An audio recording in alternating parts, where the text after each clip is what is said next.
This is 2019 MEXT Special Training College English exam paper. Let's begin. Number 1. My bag steals, stole, was stealing, was stolen. So a person can steal a bag, but a bag cannot steal. The fact that my bag is in the subject position suggests to me that we have to use the passive. So number 4, my bag was stolen. Number 2, Yui looked exciting, to excite, excited, or excite. So someone can look exciting or excited. So it's either 1 or 3.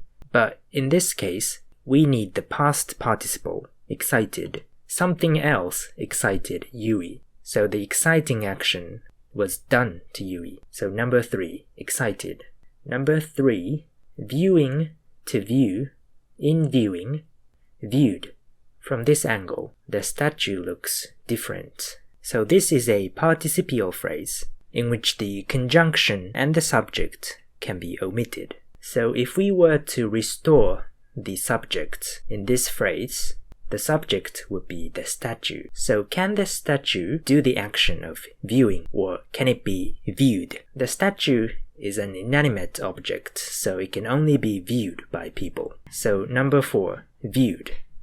Number 4, what about going, to go, to going, that go? So after prepositions, we need a noun or something that acts like a noun. So in this case, number 1, going, is the gerund form of the verb to go, and gerunds can act like nouns. So what about going? Number 5, I move as quietly as possible, not so as to, in order not to, not enough to, not that so. Wake up the baby. I would say number 2, in order not to. In order to and so as to can express a purpose of an action, and these phrases are followed by the infinitive form of a verb. But number 1 is wrong because the negative not should be before to, as in so as not to. Therefore, the answer is in order not to.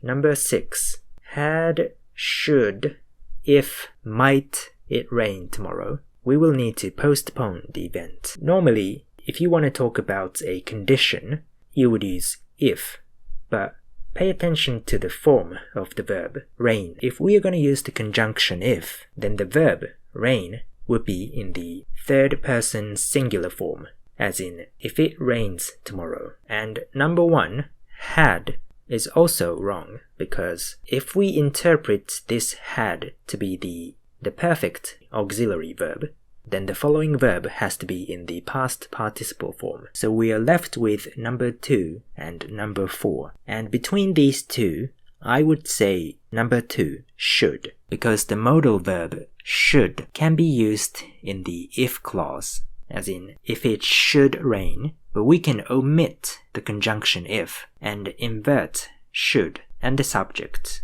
as in, should it rain? Number 7, I recommended that she has seen, saw, had seen, see her mother right away. So in this question, we have a that clause preceded by the verb recommended. In this case, you want the base form of the verb see. If a that clause is preceded by verbs like recommend, propose, insist, or a construction involving the dummy subject it, like it is necessary that, or it is essential that, then the verb in the embedded clause has to be either in the base form or be combined with the modal verb should. So the answer is number 4, C. Number 8, I think she is clever, cleverer, more clever, the cleverest, than honest. Normally, when you use the adjective clever in a comparative construction, you would say she is cleverer, but pay attention to the word that comes after than. The subject of the embedded clause, she, is not being compared with another person. Instead, this sentence is comparing clever and honest. When two adjectives are compared instead of two people, you have to use the construction more adjective than adjective. So the answer is number 3. More clever than honest. Number 9. If I were you, if it were for you, if he got the scholarship, if it had not been for the scholarship, he wouldn't have studied at Stanford. So looking at the main clause, we can see that this is the third conditional, because the modal verb would is followed by a perfect, have studied. In this case, the if clause has to use the past perfect, and number 4 uses the past perfect, had not been. So the answer is number 4. Number 10. I'd not rather have, rather not have, not rather to eat, rather not having. So the phrase that is being used here is would rather do, and the negative not would normally be inserted after rather, as in would rather not do. So the answer is number 2. Number 11. A lot of people criticized him, but I think he just did what he thought it was right, was thought to be right, thought was right, thought he was right.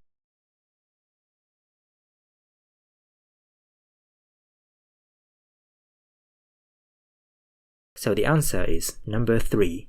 I think he just did what he thought was right. Number 12. The rumor that, which, what, whether the famous actress married a foreign singer turns out to be true. I would say number 1, the rumor that. This conjunction that expresses the content of the rumor, that the famous actress married a foreign singer. And the conjunction that can also follow nouns like idea, fact, as in the idea that, the fact that. Number 13. When did you graduate from? Have you been graduated? Had you graduated from? Were you graduating? I would say number 1 because this sentence is set in the past, and the verb graduate is usually followed by the preposition from. Number 2 is wrong because the verb graduate is never used in the passive construction. It doesn't make sense to say that a person is graduated.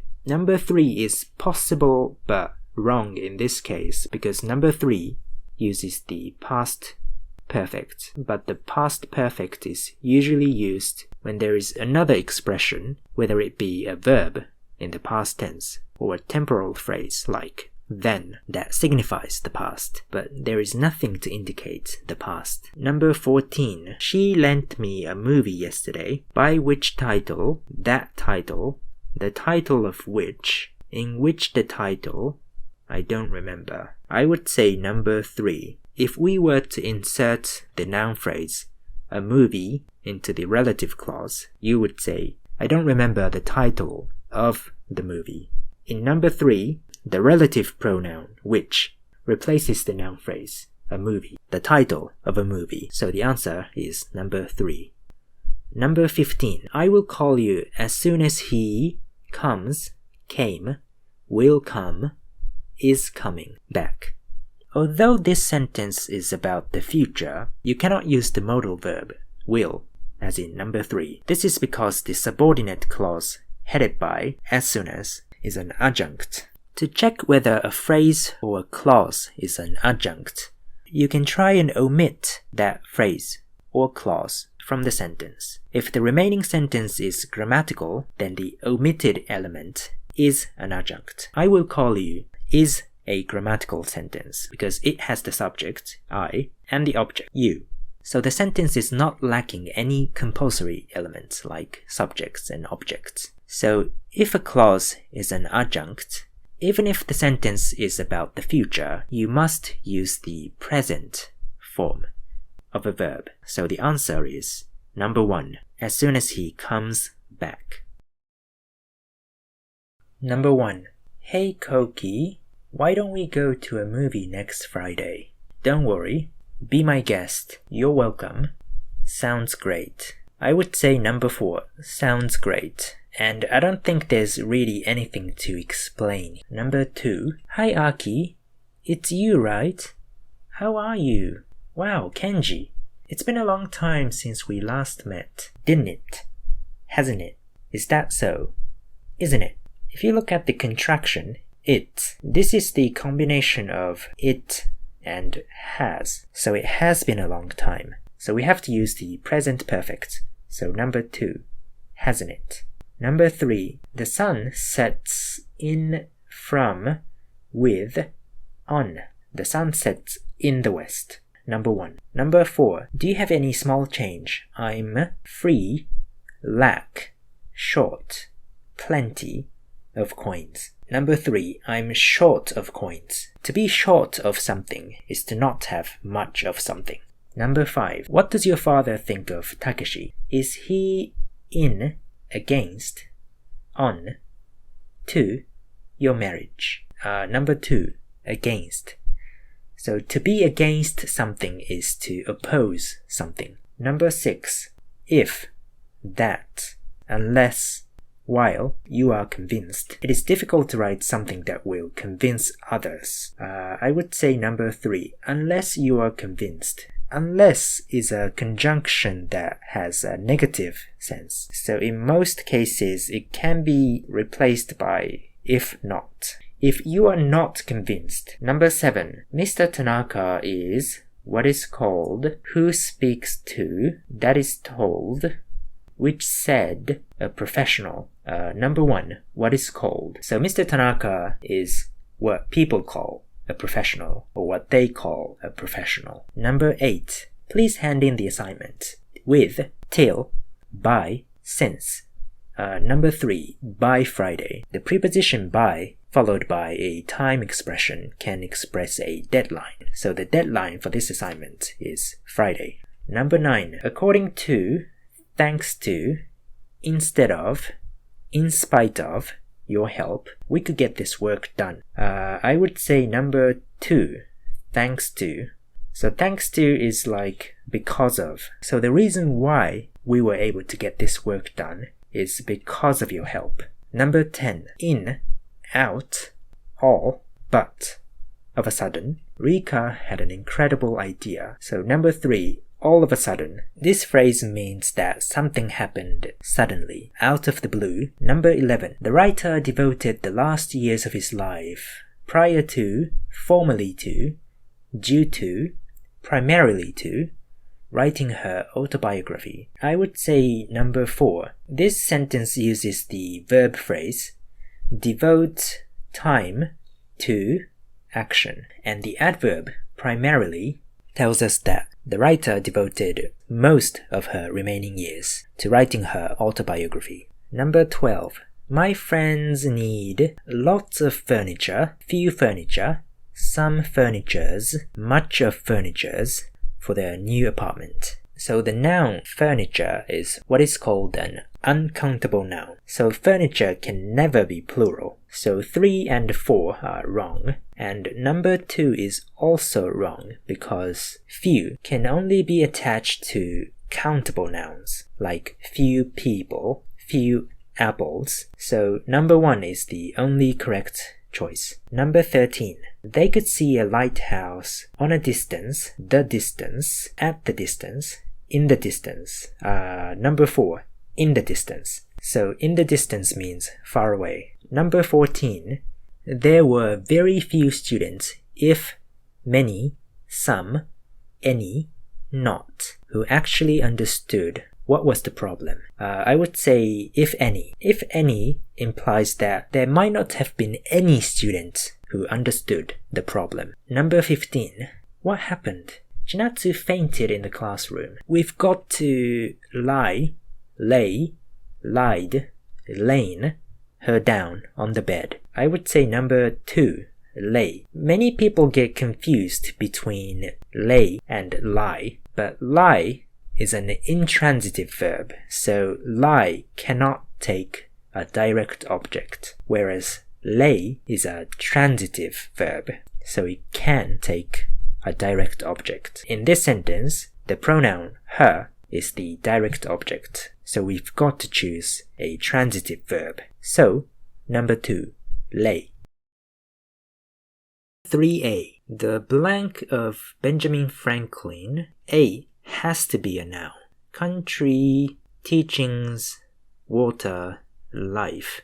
But if you look at the verb of the sentence, is implies that the subject is singular. It's either country, water, or life. I would say life. The life of Benjamin Franklin is of importance to blank American. The preposition to implies that the following element is a noun phrase. American here is a noun. So what can precede a noun? He's American doesn't make sense. 5 is not correct because it would be a rich American. Every American sounds good. 6. Every American. Primarily blank of the part he played in securing. I would say primarily because of in securing blank independence of the United States. So securing is a verb and independence is a noun. So what can come between a verb and its direct object? I would say 11, securing the independence and in establishing it as a blank. Again, the article a tells us that E must be a noun. So I'm gonna go with number 10, country, because America is a country. Franklin blank also interesting to us.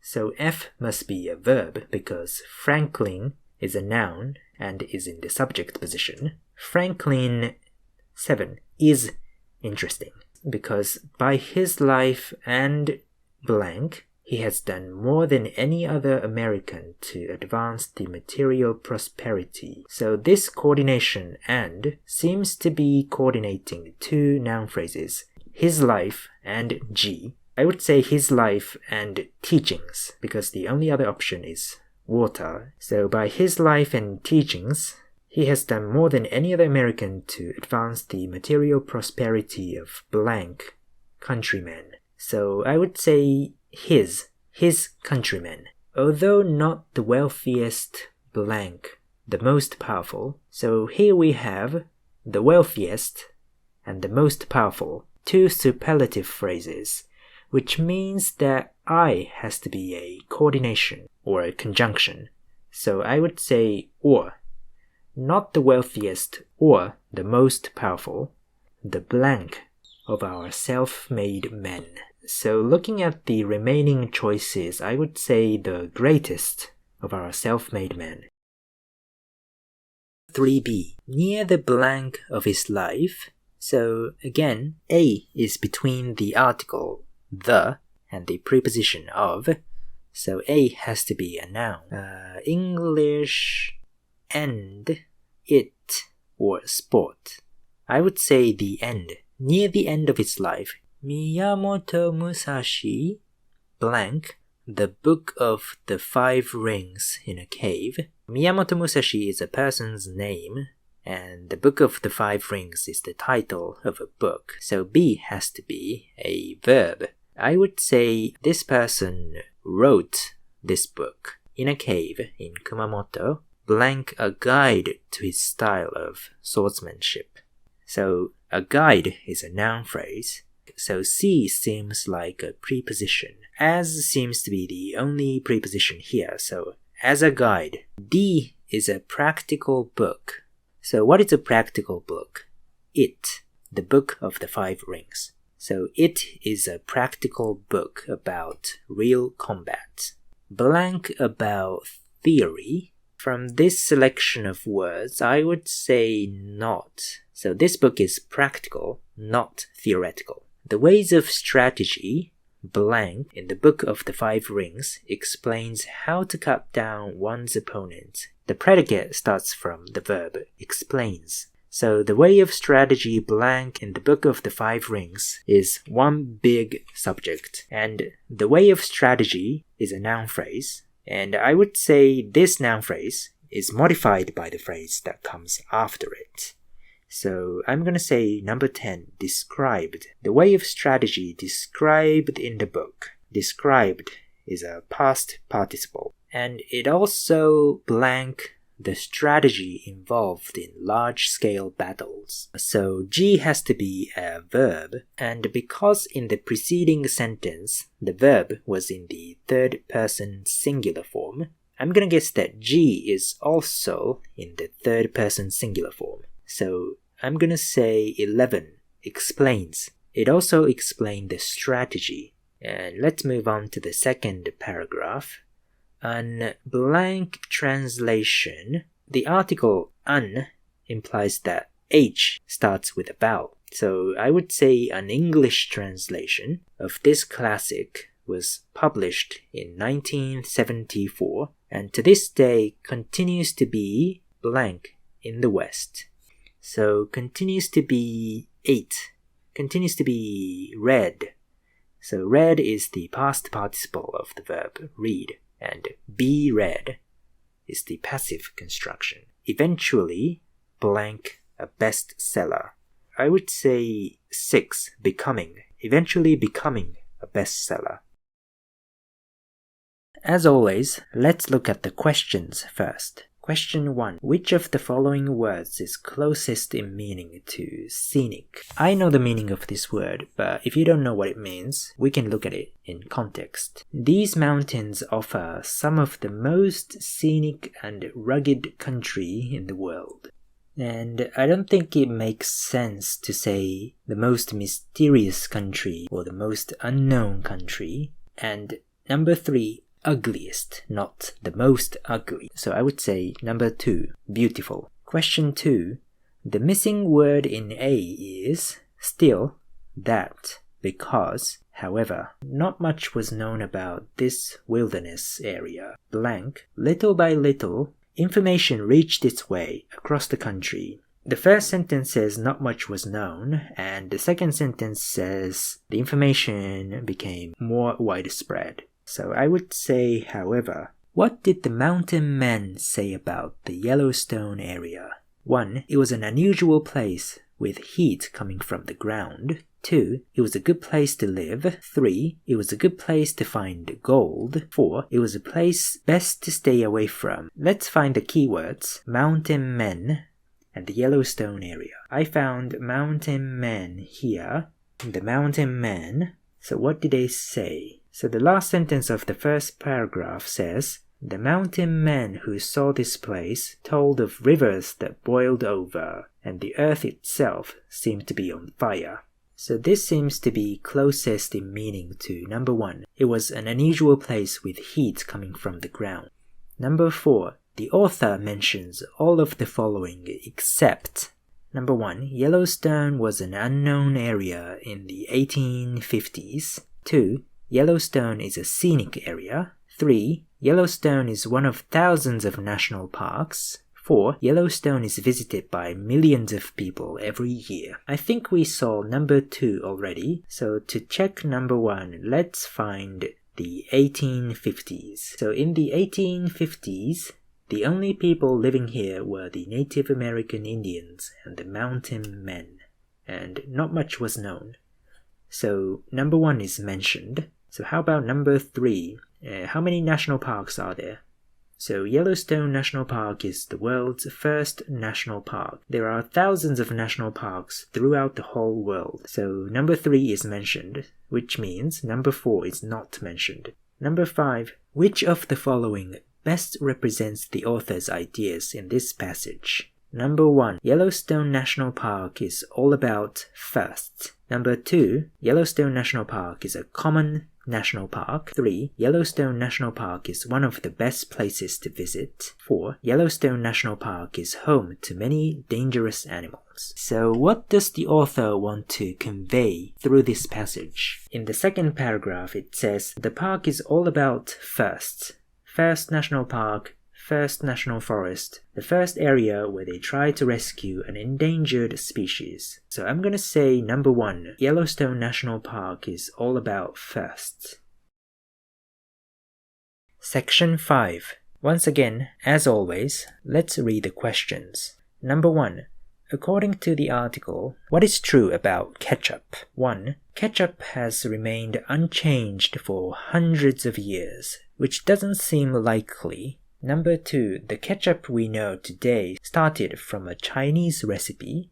Possible. Number 3, ketchup originated in America. Possible. 4, tomatoes have always been a key ingredient in ketchup. Possible. The ketchup we eat today is nothing like the original version created many centuries ago, so this rules out number 1. Few people today would recognize the link with the original ketchup, a Chinese fermented fish sauce. So I would say number 2. The ketchup we know today started from a Chinese recipe.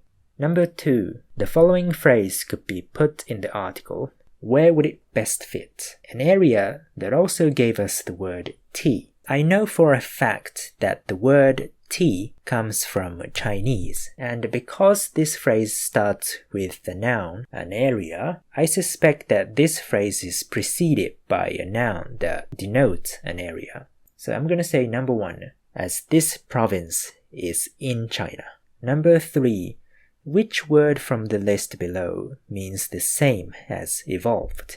1, strengthened, no. 2, weakened, no. 3, spiced, no. 4, changed. Yeah, to evolve is to change, so number 4. Number 4, the missing word in A is while, on, over, at. So while the next 400 years, on the next 400 years, over the next 400 years, at the next 400 years. I would say number 3, over the next 400 years.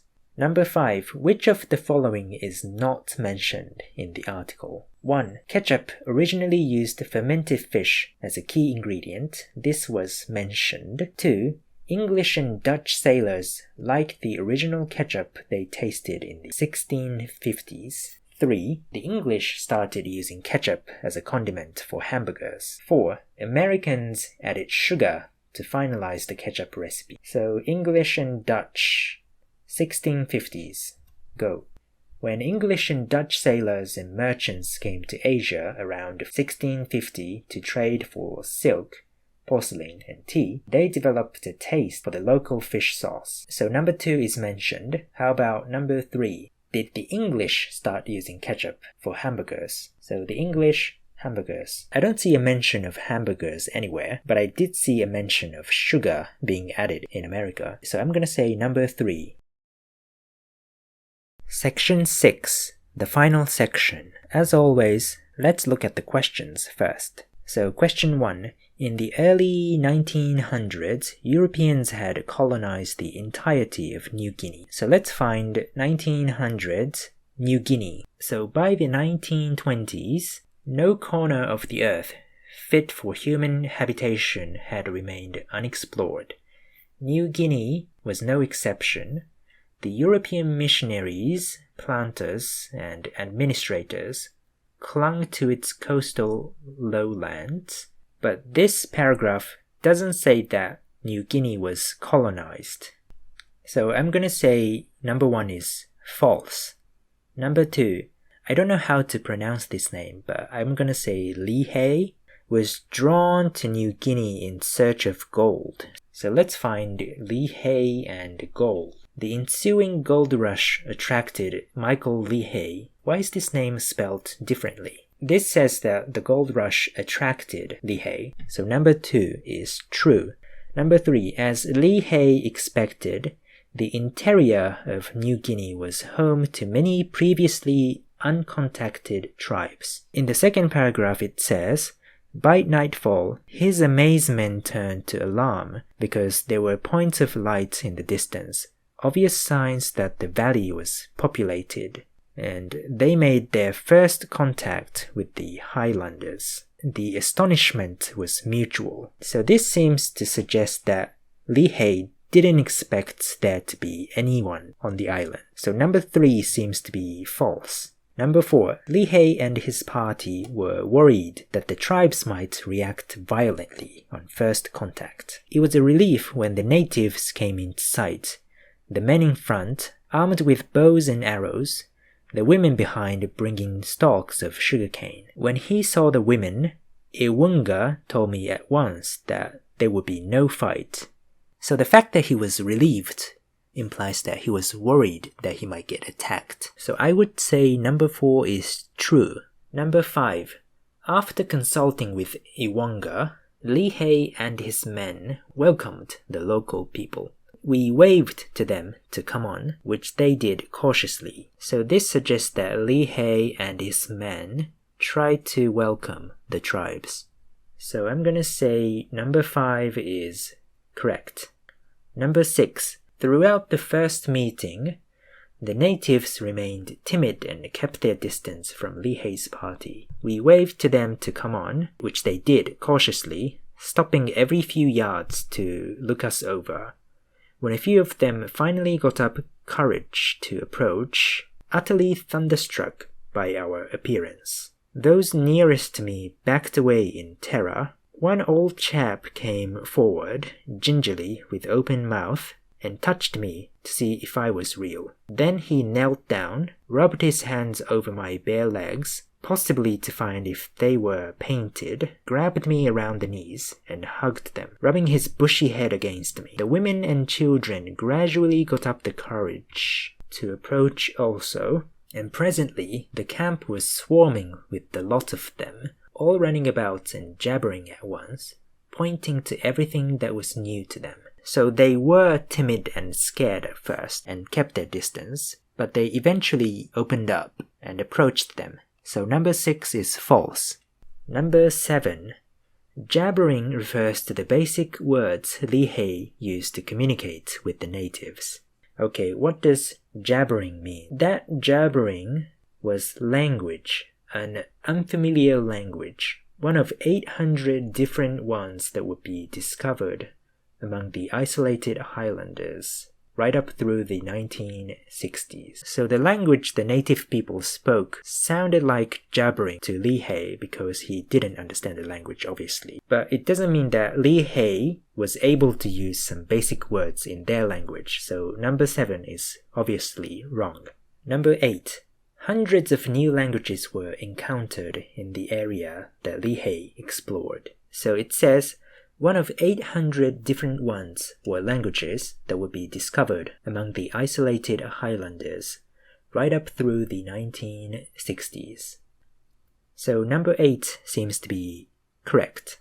Number 9. Li Hei's experience with the natives was unusual compared with other first contacts of native tribes. Li Hei's first contact repeated a scene that must have taken place hundreds of times in human history whenever one people first encountered another. So this suggests that his contact with the native people was not unusual, it was normal. So number 9 is false. And finally, number 10. No group of humans has yet to be encountered that does not use a spoken language to communicate. This is obviously true. In the passage it says, all of them, as far as we know, already had a language. No mute tribe has ever been discovered, and there's no record that the region has served as a cradle of language from which it spread to previously languageless groups. So this means that every tribe that has been encountered so far does use language.